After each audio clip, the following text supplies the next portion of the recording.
Today we're going to be talking about GI disorders in children with autism. And for those of you who I haven't met, my name is Joe Woolley. I'm one of the general pediatricians at Phoenix Children's Hospital. I have a clinical expertise in cystic fibrosis, but most of the time I'm wearing all GI hats and see everything and do everything. And I have a particular interest in children with neurodevelopmental delays, like autism spectrum disorder. So tonight we'll be talking about GI specific issues in that patient population. I wanted to start with this slide quote from Brian King, who's a patient advocate and parent advocate for the autism community. And he says, autism is not a disease. Don't try and cure us, try to understand us. And I think this, especially for us healthcare professionals, is a really important concept to keep in mind, that our focus is oftentimes trying to eradicate disease, and autism, I think, has been very misunderstood. And how we manage patients with autism is very different than other neurotypical patients.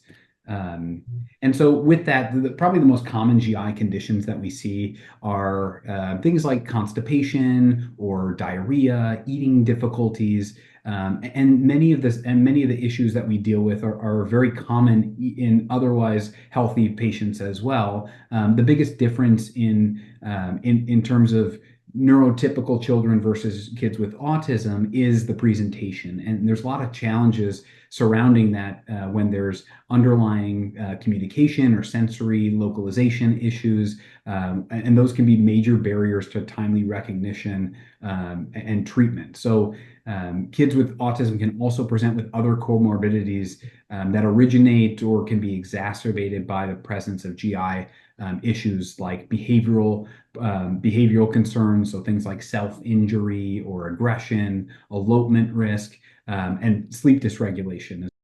So similarly, successful treatment really includes not only improvement in those GI symptoms, but all of that secondary improvement in the things like behavioral issues or sleep dysregulation as well. So why is this important? Well, autism spectrum disorder is not exclusively a central nervous system disorder, and it's a lot more complex. We're learning more and more about it as the years roll on. And what we found is that individuals have a lot of accompanying medical, cognitive, and behavioral disorders that go along with it. And GI problems are very common, and in some studies, up to 4 times an increased risk for kids with autism compared to those without. And that's often with an increased severity as well. So these are again sometimes even more challenging to diagnose and treat because there's a lot of other confounding variables. Lastly, one of the big challenges, as I mentioned, is that symptoms are often overlooked. Non-specific symptoms are often attributed to behavioral or sensory processing issues in these kids and sort of swept under the rug. It's just their underlying autism. When in reality, things like aggression, self-injurious behaviors, they don't fit into the diagnostic criteria for autism spectrum disorder, but are oftentimes attributed to it. So when kids with autism are exhibiting these behaviors, especially when there's a notable change from their previous baseline, we really have to take a deeper look and figure out what else could be going on that's driving this. And because GI issues are just so common, it's important for us to consider those in this patient population specifically.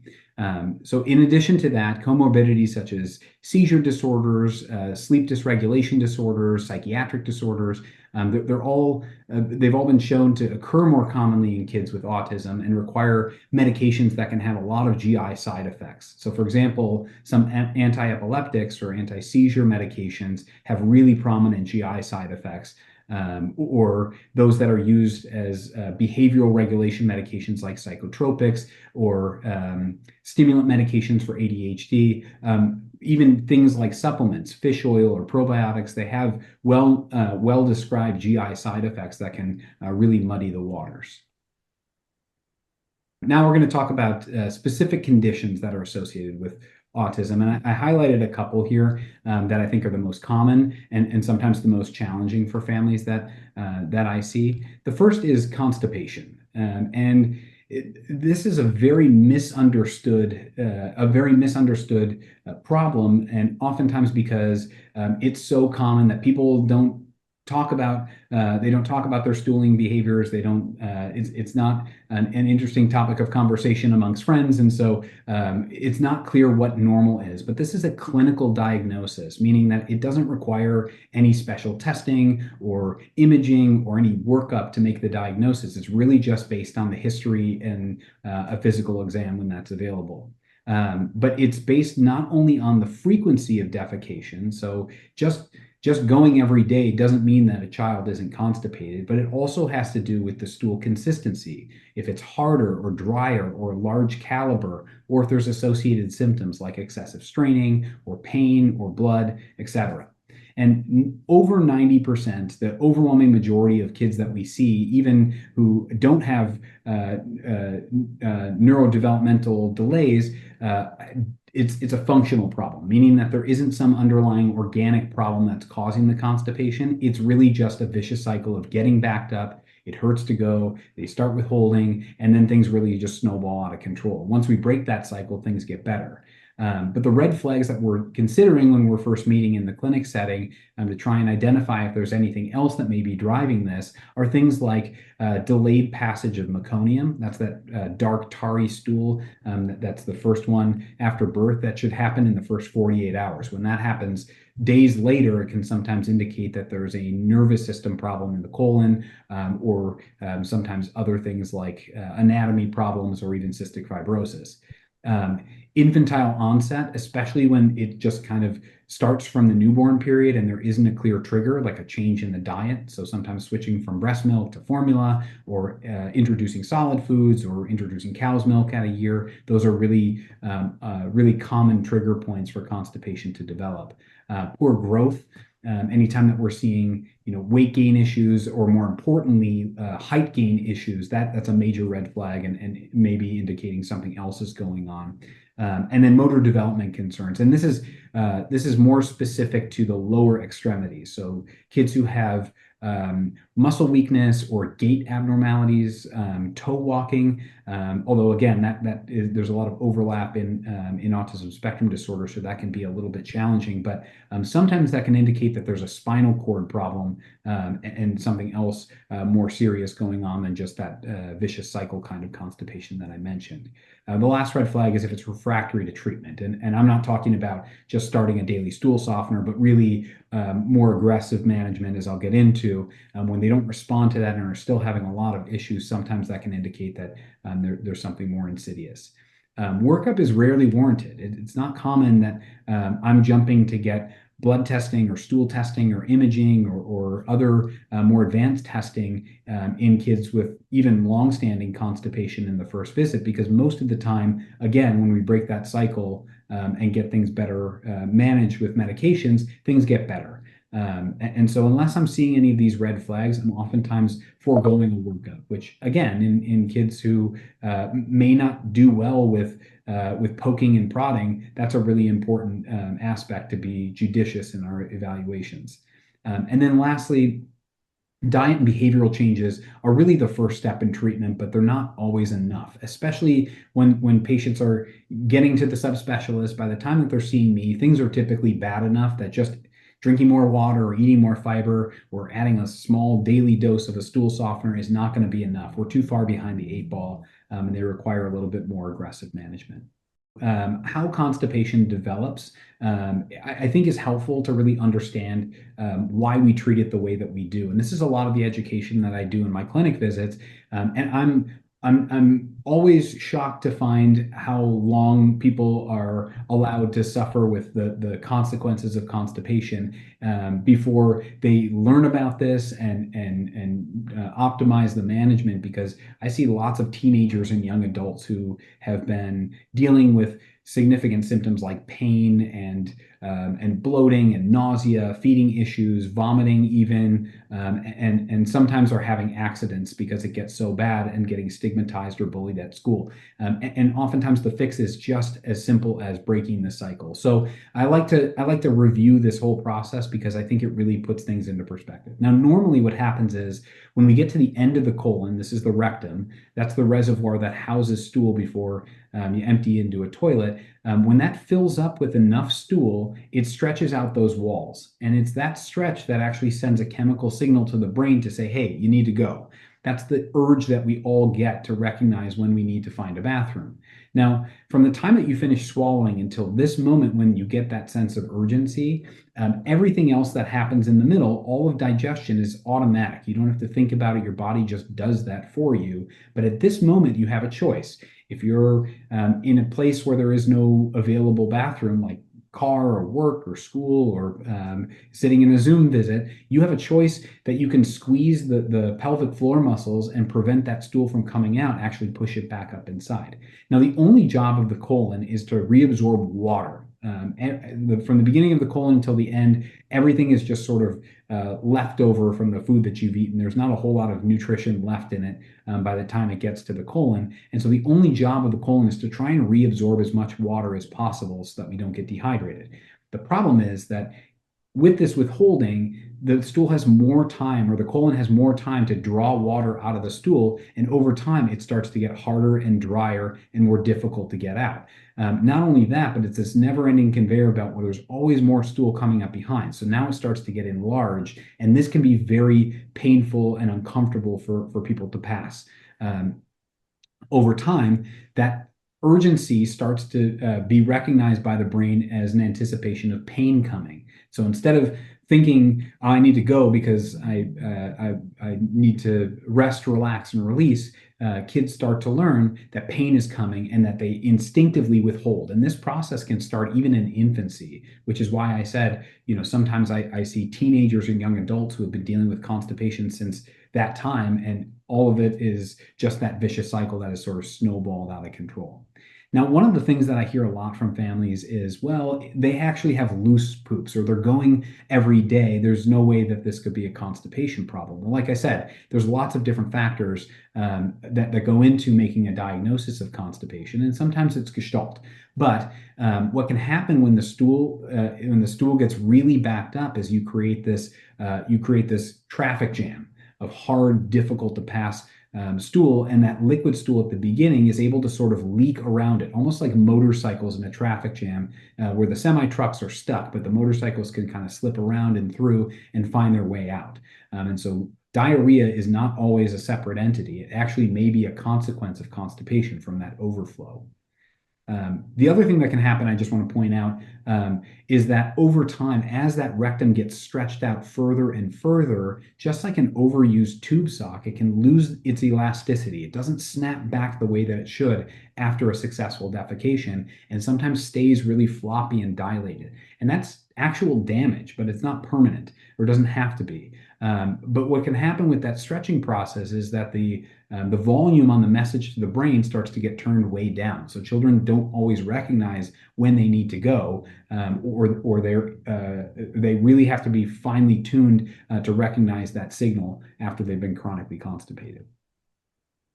So the treatment for this, like I said, 9 times out of 10 is just a matter of getting the bowel cleaned out and actually removing that traffic jam, and then maintaining an empty rectum so that over time that stretched out colon has a chance to shrink back to its normal size and shape and sensitivity. But that can take a very long time, months at a minimum, and sometimes in the order of years. So step one, and probably the rate limiting step for most people, is a successful bowel clean out. And this isn't like a couple of days of a few extra doses of your stool softener or laxative to get some diarrhea going. We actually overdose children on stool softeners, and I use that word intentionally to sort of reiterate how safe this is. The medications that we use are not absorbed and help just flush out the colon. So we induce diarrhea, almost like a colonoscopy prep, where we get them to stool all of that hard stuff out, where they're pooping clear by the end of it. That's the only way that we can really know that they're cleaned out. A lot of people have a misunderstanding that x-rays are an easy way to check how much stool is in there, but there's been really good studies showing that x-rays are not at all reliable to estimate how much stool is in the colon. And so I actually never order them. I can count on one hand the amount of times a year that I will order x-rays to evaluate stool burden, and it's in very particular situations. And as you can imagine, I see a lot of constipation. So really not very helpful. And it's that clear, almost chicken broth looking poop at the end of the colon clean out that tells me that they're empty and that we can start with a daily maintenance regimen. Now that's a combination of sometimes stool softeners, sometimes laxatives, sometimes both, to help keep that stool moving and prevent the reaccumulation while that colon has a chance to heal. And again, this process takes months at a minimum, but oftentimes much longer. I usually tell families you might expect to be on daily medication at least half as long as you've been constipated. So for many kids, that is years. But daily medication that's, again, safe and well tolerated is a very small price to pay to reduce all of that extra symptom burden that's associated with chronic and severe constipation. The other thing is that over time, as we keep that colon empty and allow it to stay decompressed and prevent the backup process, it starts to create more positive reinforcement that instead of anticipating pain, kids recognize that relief is coming and they don't have to fight as hard, whether consciously or unconsciously, to withhold against it. And then the last piece of treatment is really working on lifestyle modifications as we're able. Diet changes, which again can sometimes be more limiting in kids with feeding issues, but trying to increase fluid as much as possible. That's probably the biggest risk factor, especially here in Arizona where it's so hot and dry all year round. Increasing fiber in the diet or decreasing the amount of cow's milk that kids are drinking. That's really the only food that I tend to demonize when it comes to constipation. Even other dairy products haven't been shown to be as constipating unless they're being eaten in excess. Behavioral changes, so really just reinforcing that sense that when you need to go, we got to find a bathroom. Going at school, not withholding at all costs. Proper toileting position, like getting the knees above the hips and having a flat surface to rest their feet on, like a stool, is really helpful at straightening out that rectum and making sure that there's really no barriers to things coming out. And then avoiding that negative reinforcement. So one time that I see a lot of this is around toilet training, where parents will get really upset with kids when they're having accidents or not successfully stooling on the toilet. But that creates a negative reinforcement and a lot of stress and anxiety around stooling. So we really try to avoid that at all costs. Now, I did want to touch on one of our main medications that we use, polyethylene glycol 3350, or Miralax as it's better known. There's a lot of misinformation about this medication, and I have a lot of patients who, even before I've had a chance to introduce myself, are already telling me that they're not going to be using Miralax because of what they've read online or seen in their social media groups. I want to reiterate, there is no evidence of serious safety concerns with Miralax or polyethylene glycol in treating pediatric constipation. We've been using this for decades, and there's been many studies trying to address those community concerns. Multiple randomized controlled trials, systematic reviews have looked at this, and adverse events are really limited to mild GI symptoms, things like diarrhea, which again is sometimes our intention, like in the clean out, abdominal pain, bloating, nausea, and some of that may actually be that we're suboptimally treating the underlying constipation and creating those symptoms, but nothing that would make me think that a child wouldn't benefit from this when they're severely constipated. All of our major GI societies, whether it's the North American Pediatric Society, the American Gastrointestinal Association, or the American College of Gastroenterology, they all support the use of polyethylene glycol as a first-line therapy because it's been shown to be safe, very effective, and actually more so than even some of the more natural alternatives that people will suggest. It is not habit forming. I think one of the big misnomers is that reliance on a medication does not equate to dependence. Reliance means that if we've suboptimally treated constipation and they still have a pretty significant stool burden or a risk of getting constipated, and they need the stool to be softened, and without it, they get backed up again. That's not dependence. That means that their colon probably hasn't healed, or we haven't gotten over some of those behavioral barriers that are causing the withholding issues. But it does not create any sort of dependence, and Miralax is not actually absorbed.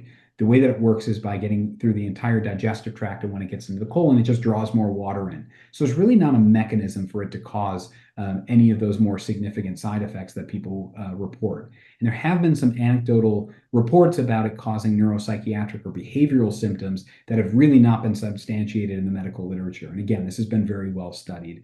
I think probably where a lot of that comes from is a selection bias. When you have children, for example, those with autism spectrum disorder who may have communication issues or trouble articulating what they're feeling, when they're not comfortable or having the abdominal pain or bloating or nausea associated with constipation or inadequate use of the medication, that may come out as behavioral changes or other things that gets attributed to the medication, where it's really just a secondary problem of the constipation itself, if that makes sense. So I wanted to address that because it comes up quite often in our clinic. But again, I use this routinely in our patients and have had a lot of success with it. The other big condition that I wanted to talk about this evening is feeding issues. Specifically things like dysphagia, which is trouble swallowing, limited food repertoires or really extreme pickiness, and unusual feeding behaviors like chewing food and spitting it out, or pocketing in the cheeks, or doing funny things.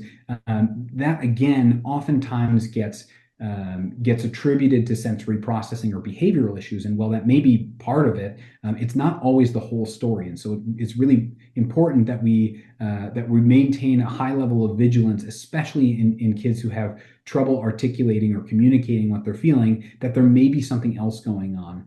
And so a thorough history is important to screen for any sort of red flag or subtle clue that might indicate that there is something else going on. And some of those red flags for feeding issues include things like choking or gagging, vomiting with feeds, again, poor weight gain or growth, and then a strong personal or family history of allergic disease. That's things like asthma, eczema, allergies, and that's because there's another associated disease called eosinophilic esophagitis that tends to run more commonly in families with a strong history of allergic diseases.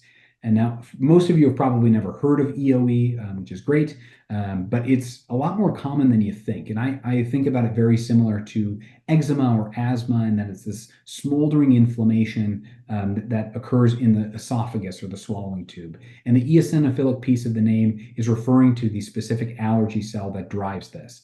This is a chronic and progressive condition that's oftentimes limited just to the swallowing tube, but over time, that inflammation can lead to scar tissue formation and even narrowing of the tube.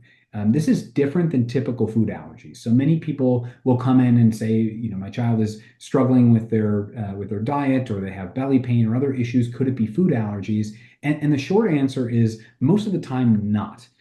Typical IgE-mediated food allergies, which is the spectrum from oral allergen syndrome, where you get a mild kind of tongue or lip numbness or tingling with certain exposures, all the way up to anaphylaxis. Those kinds of allergic responses to food oftentimes have multiple systems involved. So things like breathing issues like wheezing or shortness of breath, rash or hives, and then the GI symptoms like nausea, vomiting, diarrhea, etc. This EOE is a much lower level inflammation that kind of smolders for a very long period of time, and it's chronic. It's there all the time. So most people don't know that it's there until it starts causing enough swelling or enough scar tissue in the swallowing tube, where the typical process of squeegeeing food down into the stomach starts to get more difficult, especially with certain textures, because tough foods like chicken or steak or pork that don't break down easily with pressure or saliva, they tend to give you that feeling of getting stuck. And oftentimes kids will just learn to avoid them. It's not that the foods themselves cause a really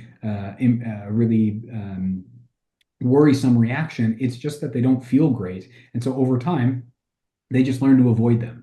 So oftentimes when I'm seeing children who have autism spectrum disorder and pediatric feeding disorder, which basically means that they have a very narrow repertoire, usually less than 10 foods, and that's compromising either their growth or their nutritional quality, I'm asking the question, could this be something like eosinophilic esophagitis or something else that's limiting their repertoire rather than just sensory processing or behavioral? It's diagnosed with endoscopy, which is unfortunate. The typical testing that we do for those more common food allergies, like the skin prick or blood testing, they don't correlate with this. And so we're stuck having to actually go in and get tissue samples from the swallowing tube with a very safe and well-tolerated procedure called an EGD. But it does require sedation, and that many families are hesitant of.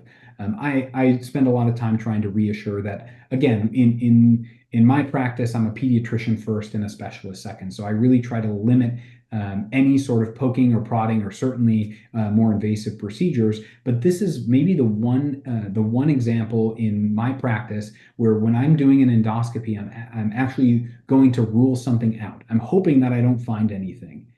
Any other time, I expect that I'm going to find something based on the history or physical or blood testing or imaging that's warranted me to actually go in and put a child through a procedure. This is the one case where we don't know until we look, but it's really important that we rule this out, because if it goes untreated, especially over years, it can lead to even more severe feeding issues and even such severe narrowing of the swallowing tube that it can cause food impactions. And that's a more permanent damage that requires a much more invasive intervention to fix.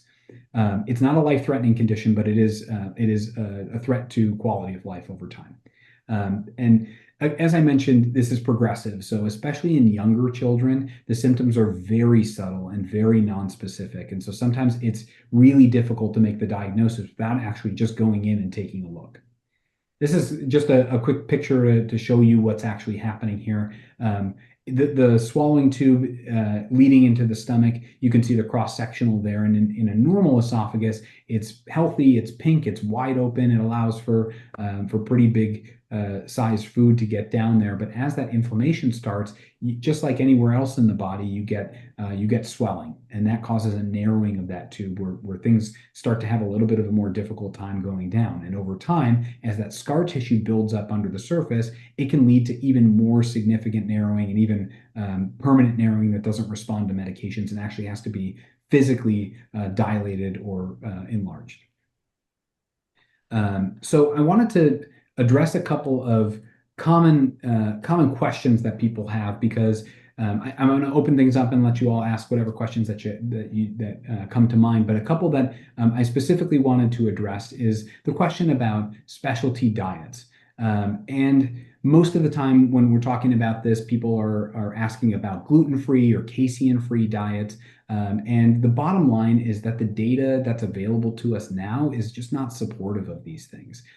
Available scientific data, including several meta-analyses and a few double-blind placebo-controlled trials, which are our gold standard for scientific study, have seemed quite promising. But many of the studies are done in really small patient populations. Only a handful of patients are involved. More importantly, a lot of those studies haven't accounted for a lot of potentially confounding variables like other comorbidities or medications that the patient may be on that can definitely alter the gut microbiota or gut function. And it's very hard to interpret the results as black and white. There's a lot of gray here. And so the fact of the matter is that these diets may work for some children, but we don't know which ones, and it's very hard to predict who it's going to work for and how effectively.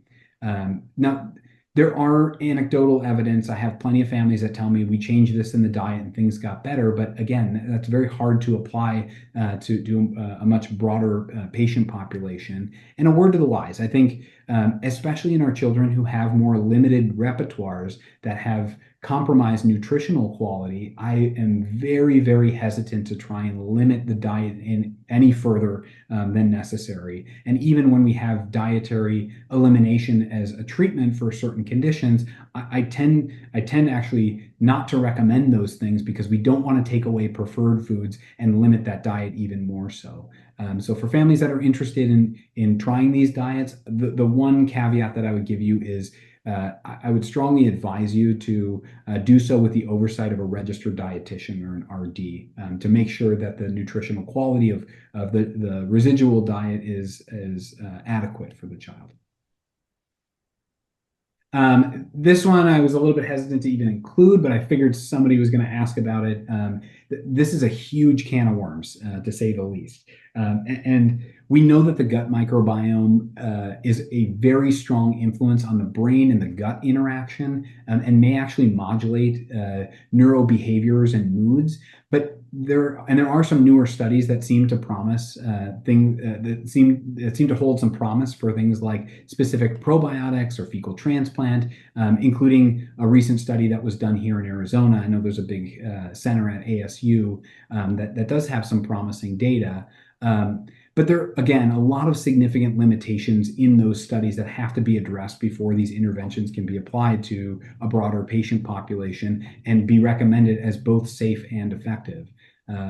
So there have not been any randomized controlled trials, and all of the studies that do show some promise have been open label and non-placebo controlled, which leaves a lot of possibility to a strong placebo effect. And that's been demonstrated in other studies with individuals who have autism spectrum disorder.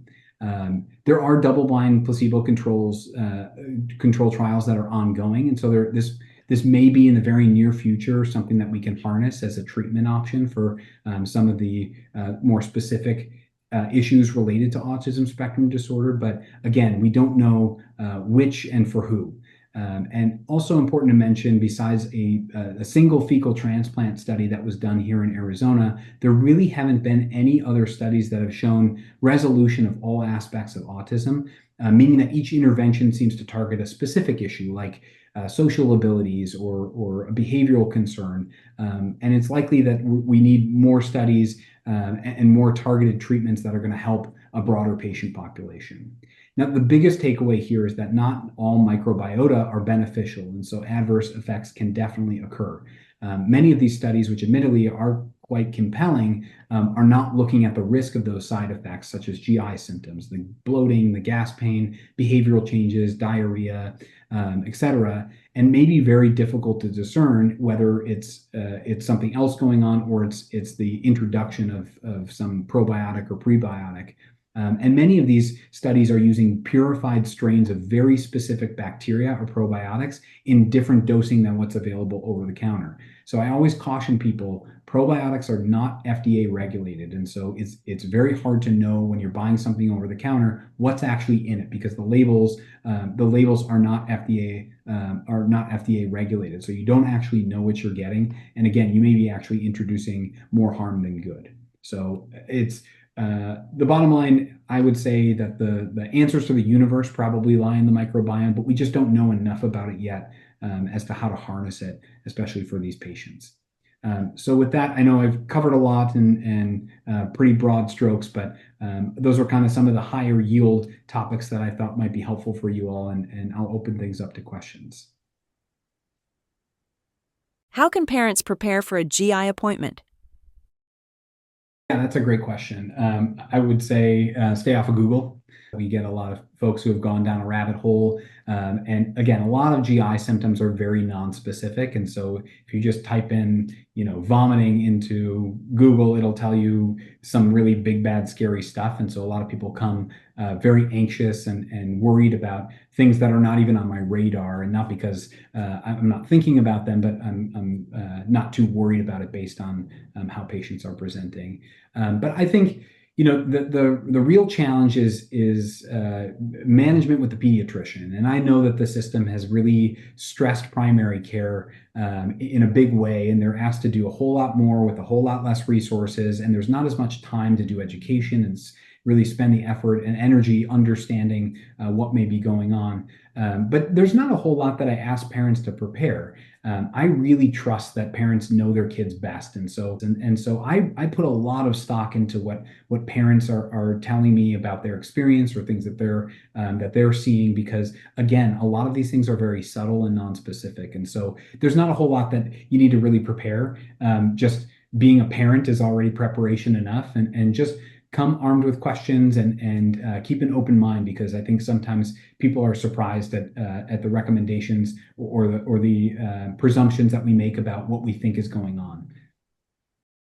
What can teachers and school staff do to support these students? I would say first, I mean, I probably write, or I have it templated by now, but I probably sign, a dozen bathroom letters for school a day. And I understand that, there's a lot of abuse of bathroom privileges.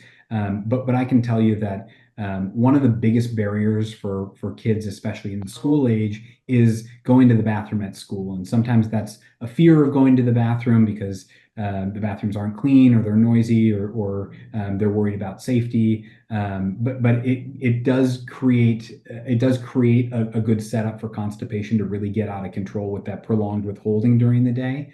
And the other thing is access to water. And I'm not sure why there would be any reason to limit water access in Arizona. I recognize it could be a distraction, but that again is a major risk factor for constipation. And so as much as we're able, allowing kids to have water, bathroom privileges within reason, I think are important. And then more specifically for this patient population, probably that initial point that I brought out about behavioral changes, especially when they're very different from baseline, are oftentimes telling us that there's something else going on that we really need to try and listen to and figure out what's going on. So when you're seeing a child who previously was well behaved or not having a whole lot of behavioral disturbances and all of a sudden is acting out or getting aggressive or other things, we really should be asking the question, what else could be going on, and probably starting with the pediatrician to get a better history and figure out where we're headed with it. But a lot of times GI ends up being the underlying source. The recognition that a lot of times, there are especially in this patient population, there are sometimes very clear nuances that are unique to a specific child. And anything that I'm able to facilitate, whether it's writing a note to try and clarify things for the school or for whoever is overseeing them, I'm willing to do. And I think just knowing as a parent that you can ask if you feel like your child needs something specific to really help with either addressing symptoms or have them or make them more successful in their schooling. It's okay to ask. And more, the worst thing that can happen is somebody says no, but more times than not, I think we can oftentimes compromise and find ways to remove barriers. Would stool softener usage prevent the body from absorbing the needed nutrition? I'd say it's probably just a misunderstanding. The mechanism, like I said, is that it just absorbs water in the colon. That's really all it does. I would say, when that has not been substantiated in any of the scientific literature, but probably what I would tell you is that the risk of ongoing constipation is much greater to nutritional deficiency, because I see lots of kids who have poor appetite or really early satiation, like they get full very quickly and aren't eating enough because they don't feel good when they eat because they're so constipated. And so optimizing medications, at least for that short period where we can get things under better control, and then we use the least effective dose possible to maintain that empty colon. And a half a cap of Miralax a day or a cap of Miralax a day, it's not interfering with absorption enough. I'd say constipation is a much bigger risk. So that's probably how I would try and explain it, that when you're thinking about risk and benefit, the benefit very much outweighs the minimal, if any, risk that there's involved in the medication. Any recommended alternatives to Miralax, such as fiber supplements like Benefiber? So the answer, like everything in medicine, is that it depends. I would say that Miralax tends to be our first line medication management because, again, it's very safe, it's very effective, and it's very easy to dose adjust. Again, if you overdo Miralax, you might cause loose poop, but not much more. And so it's much easier to kind of fine tune and find the right dose, but it's not always the end all be all. And some kids either they are really suspicious when they are handed a drink that doesn't look familiar or the texture is different, and Miralax just doesn't work for them, or they need a combination of a stimulant laxative, which actually does squeeze the colon and help move things along. Now, fiber supplementation is great, and I think it's very helpful for a lot of children, but not all, because fiber works very similar to Miralax. It's a bulking agent, helps just draw more water into the stool, just like Miralax does. But because it bulks the stool, if you have a big backup, it may be adding more logs on the dam. And so for some children, it's not the right choice. And supplemental fiber from all of our pediatric national and international guidelines don't recommend that per se. They try to really focus on natural soluble and insoluble fiber from the diet. But every kid is different. And if you find that, something like Benefiber works for your kid and you're able to find the right dose to keep things regular, that's totally fine. I don't get paid by Miralax. I just endorse it a lot because I know that it works. But I only mention it because I think there's so much misinformation around it. But the bottom line is that what's going to work for your child or somebody else's child is going to be very individualized. So a lot of what we do in the GI clinic is start with the education piece and try and explain the whole process so that you really have a good sense of why we treat this the way that we do. Because I think a lot of people feel frustrated that over the years they're just told, try this medication or try that medication, and things just don't seem to get better. But once you understand that clean out is really the rate limiting step and that starting point to ensure that we allow the colon to heal, the rest is just fine tuning and finding the right medication or combination of medications or dietary and lifestyle changes to optimize all of that and get it working for your child. But as I mentioned, if there's ongoing severe constipation symptoms despite a really optimized medication regimen, that can sometimes mean that there is something else going on, like a motility disorder, that the colon isn't moving right, or that there's a neuromuscular issue, or maybe a child would benefit from pelvic floor physical therapy, which is a really great resource that's unfortunately quite limited but very effective for the patients that we can get into it. So I would say, if Benefiber is working for your kid, keep doing it. If you're still having issues despite that, well, maybe we should talk. But every kid is going to be a little bit different, and I don't have an algorithmic approach to say every kid should get this exact same approach, because everybody's going to be a little bit different, and what they're going to be amenable to will change person to person. Thank you for watching. Join us at DysartSEPTSA.org.